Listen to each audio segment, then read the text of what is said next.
கர்த்தருடைய பரிசுத்த நாமத்திற்கு மகிமை உண்டாவதாக. இந்த 19வது நாள் கூடுகைக்கு வந்திருக்கிற உங்கள் யாவரையும் கர்த்தராகிய இயேசுவின் நாமத்தினால் வாழ்த்துகிறேன். தேவ பிள்ளைகளே, ஒவ்வொரு நாளும் ஒவ்வொரு பட்டணங்கள், மலைகள் அல்லது சம்பவங்களை தியானித்து கொண்டு வருகிறோம். கடந்த பதிவில் சீமோன் மாகு என்கின்ற மாயவித்தக்காரனை குறித்து நாம் தியானித்தோம். இன்றைக்கு யூதாவின் ராஜாக்கள் எத்தனை ஆண்டுகள் ஆட்சி செய்தார்கள் என்பதை குறித்து நாம் தியானித்து 7வது ராஜாவாய் காணப்படுகிற அத்தாலியலை குறித்து தான் நாம் தியானிக்க போகிறோம். இந்த அத்தாலியல் யார் என்று சொன்னா, தேவ பிள்ளைகளை, வடக்கு ஆட்சி செய்த ஆகாசு ராஜாவுடைய மகதான் அத்தாலியல். இவளுடைய நோக்கமே என்னன்னா, யூத கோத்திரத்திலிருந்து யாரும் ராஜாவா வரக்கூடாது. ஆனா தேவ திட்டமே யாரு ராஜாவா வரணும்? யூத கோத்திரம் தான் வரணும். ஆகவே இவங்க பிசாசின் கைகூலிய போலனவனா செயல்பட்டவர்களாம் யாரு இருந்தாங்கன்னா இந்த அத்தாலியால் காணப்பட்டாங்க. தேவ பிள்ளைகளை, இஸ்ரவேலுடைய முதல் ராஜா யாருன்னா சவுல். இவர் பென்யமின் கோத்திரத்தை சேர்ந்தவர். 2வது ராஜா பாருங்க தாவீது. இவர் யூத கோத்திரத்தை சேர்ந்தவர். முழு இஸ்ரவேல் தேசத்துக்கு 3வது ராஜா யாருன்னா தாவீதின் மகனாய் காணப்படுகிற சாலமோன் 3வது ராஜாவாக காணப்பட்டாரு. சாலமோனுக்கு பிற்பாடு தேசம் 2ஆ பிரிது. வடக்கே இஸ்ரவேல் என்றும் தெற்கே யூதா என்று நம்ம பிரிக்கப்படுகிறது. தேவ பிள்ளைகளே, இந்த யூதாயாவில் இருக்கிற 20 ராஜாக்கள் எத்தனை ஆண்டுகள் ஆட்சி செய்தார்கள் என்று நாம் தியானித்து 7வது ராஜாவாய் காணப்படுகிற அத்தாலியலை குறித்து தான் நாம் இன்றைக்கு தியானிக்க போகிறோம். ஆமென், அல்லேலூயா. சரி, யூதாவின் முதல் ராஜா சாலமோனின் மகன் ரெகபயாம் 17 வருஷம் ஆட்சி செய்கிறார். திரும்ப சொல்றேன், யூதாவின் முதல் ராஜா மன்னன் ரெகபயாம் 17 வருஷம் ஆட்சி செய்கிறார். 2வது ராஜா அபியா 3 ஆண்டுகள் ஆட்சி செய்கிறார். 3வது ராஜா ஆசா 40 ஆண்டுகள் ஆட்சி செய்கிறார். 4வது யூதாவின் ராஜா யோசபத் 25 ஆண்டுகள் ஆட்சி செய்கிறார். 5வது ராஜா யோராம் 8 ஆண்டுகள் மட்டும்தான் ஆட்சி செய்கிறார். 6வது ராஜா அகசியா 1 வருடம் மட்டும்தான் ஆட்சி செய்கிறார். 7வது ராஜா அத்தாலியல், இவங்க 6 வருஷம் மட்டும்தான் ஆட்சி செய்கிறாங்க. 8வது ராஜா யோவதாஸ், இவங்க 4 ஆண்டுகள் மட்டும்தான் ஆட்சி செய்கிறார்.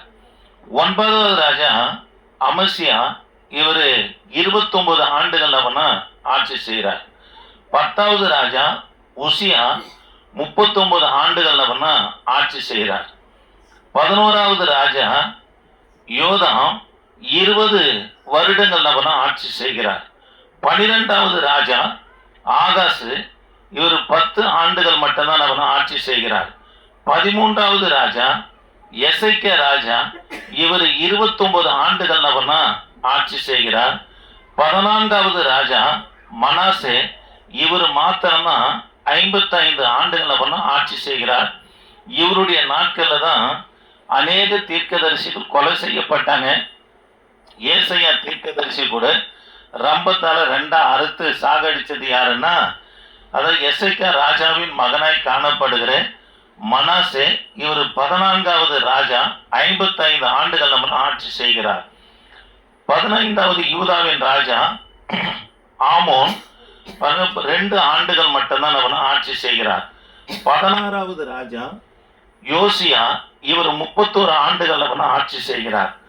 17வது ராஜா யோவதாஸ், இவர் பார்த்தீங்கன்னா அதாவது 3 மாதங்கள் மட்டும்தான் ஆட்சி செய்கிறார். 19வது ராஜா யோயாக்கீம், மன்னிக்கணும், 18வது ராஜா யோயாக்கீம் 11 வருடங்கள் ஆட்சி செய்கிறார். 19வது ராஜா யோயாக்கீன், 18 வந்து யோயாக்கீம், 19 வந்து யோயாக்கீன், இவரும் 3 மாதங்கள் தான் ஆட்சி செய்கிறார். 20வது ராஜா சிதைக்கியா, இவர் 11 ஆண்டுகள் ஆட்சி செய்கிறார். இவங்கெல்லாம் இத்தனை ஆண்டுகள் ஆட்சி செய்கிறாங்க. யூதாவுடைய கடைசி ராஜா யாருன்னா சிதேக்கியா. இவருடைய நாட்கள்ல தான் தேசம், அதாவது யூதா என்ன பண்ண அழிக்கப்படுது.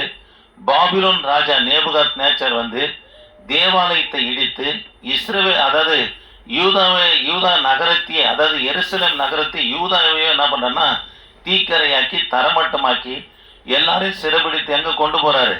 பாபிலோனு கொண்டு போகிறார். சரி, எரேமியா தீர்க்க தரிசன புஸ்தகம், எரேமியா தீர்க்க தரிசன புஸ்தகம் 55ஆம் அதிகாரம் 10ல இருந்து 11 வரைக்கும் வாசிக்கலாமா? எரேமியா தீர்க்க தரிசன புஸ்தகம் கொஞ்சம் சீக்கிரம் வாசிக்கலாம். 55 இல்லையா? சரி, 52 10ல இருந்து வாசிக்கலாமா? பின்பு பாபிலோன் ராஜா சிதேக்கியாவின் குமாரரை அவன் கண்களுக்கு முன்பாக வெட்டினான். பாருங்க, பாபிலோன் ராஜா நேபுகாத் நேச்சர் வீழ்ச்சி எப்ப நடக்குன்னா, யூதயாவுக்கு வீழ்ச்சி எப்ப நடக்குன்னா கிமு 586ல இந்த சம்பவம் நடக்குது. நேபுகாத் நேச்சர் வராரு, யூதயாவை கைப்பற்றுகிறார். கைப்பற்றி சிதேக்கியா கண்களுக்கு முன்பதாகவே அவர் குமாரங்களை வெட்டி கொலை செய்யறாரு. யூதாவின் பிரபுக்கள் எல்லாரையும் வெட்டினா சிதேக்கியாவின் கண்களை குருடாக்கி, பாருங்க, சிதேக்கியாவுடைய 2 கண்களை குருடாக்கி அவனுக்கு 2 விலங்குகளை போடுவித்தான். பின்பு பாபிலோன் ராஜா அவனை பாபிலோனுக்கு கொண்டு போய் அவன் மரணமடையும் நாள் மட்டும் அவனை காவல் வீட்டிலே அடைத்து வைத்தான். அல்லேலூயா. கவனிக்கலாம் தேவ பிள்ளைகளே, கடைசி ராஜாவாய் காணப்படுகிற சிதேக்கியா 2 கண்களும் நேபுகாத் நேச்சரால பிடுங்கப்பட்டு பாபிலோனுக்கு கொண்டு போகப்பட்டு அது ஒரு மரணம் அடைகிற வரைக்கும் எங்க இருந்தாராம்? காவலில இருந்தார் என்று சொல்லி பார்க்கிறோம். இந்த மரணத்துக்கு காரணமே என்னன்னு சொன்னா, இவர் தீர்க்கதரிசியுடைய வார்த்தைக்கு செவி கொடுக்கலங்க. யாரு? சிதைக்கியா தீர்க்கதரிசி எரேமியா சொன்ன வார்த்தைகளுக்கு செவி கொடுக்கல, கள்ள தீர்க்கதரிசிகளுடைய வார்த்தைக்கு செவி கொடுத்தாரு. பாருங்க, அது மாத்திரம் இல்ல தேவ பிள்ளைகளை, தேசம் அழிஞ்சிடக்கூடாது, சாலமோனால கட்டப்பட்ட தேவாலயம் காக்கப்படணும் சொல்லி எரேமியா பாருங்க, இவர் நிமித்தமாக சிதைக்கியா ராஜாவை நிமித்தமாக துன்பத்தை அனுபவித்த அவரு காடுகள்ல உழைந்து பாருங்க தோல்ல என்ன பண்ணார்னா தீர்க்க தரிசன வார்த்தைகளை எழுதி பாருக் என்ற ஒரு இடத்துல நம்ம கொடுத்து அனுப்புகிறார். ஆனாலும் கூட அதையும் கேட்க படிக்க மனதில்லாம இந்த சிதைக்கியா ராஜா என்ன பண்ணனா அதை பட்டயத்தினால குத்தி கிழிச்சு தீயிட்டு நம்ம எரிய வைத்தாரு. ஆகவே இவருடைய கண்கள் 2 என்ன பண்ணப்படுது? குருடாக்கப்படுகிறது. நீங்க ஊழியக்காரரை கூட பாருங்க, இந்த கலகம் செய்யறவங்க இவங்களை தான் பக்கத்துல வச்சுன்னு இருப்பாங்க. நல்ல பக்தி பரிசுத்தமா உண்மையா தரிசனம் உள்ள ஆளெல்லாம் வச்சுன்னு இருக்க மாட்டாங்க. இது என்னுடைய அனுபவத்துல நான் பார்த்து கொண்டு வருகிறேன். தேவ பிள்ளைகளை கவனிக்கலாம். கர்த்தருடைய பிள்ளைங்க ஆலயத்துல உட்காரும் போது கர்த்தர் பேசுகிற வார்த்தைக்கு நம்ம செவி சாய்க்கிற பிள்ளைகளாக இருக்கணும். ஆமென், அல்லேலூயா. அப்படி இல்லைன்னா நம்ம குடும்பத்தின் ஆசீர்வாதங்கள் நம்ம கண்ணு முன்னாடியே குறைகிறத நம்ம பார்க்க முடியும். அதனால கர்த்தருடைய பிள்ளைங்க ரொம்ப ஜாக்கிரதையா இருக்கணும். அல்லேலூயா. சரி, கவனிக்கலாம். இன்றைக்கு 7வது ராஜாவாய் காணப்படுகிற அத்தாலியலை குறித்து தான் நாம் தியானிக்க போகிறோம். கவனிக்கலாம்.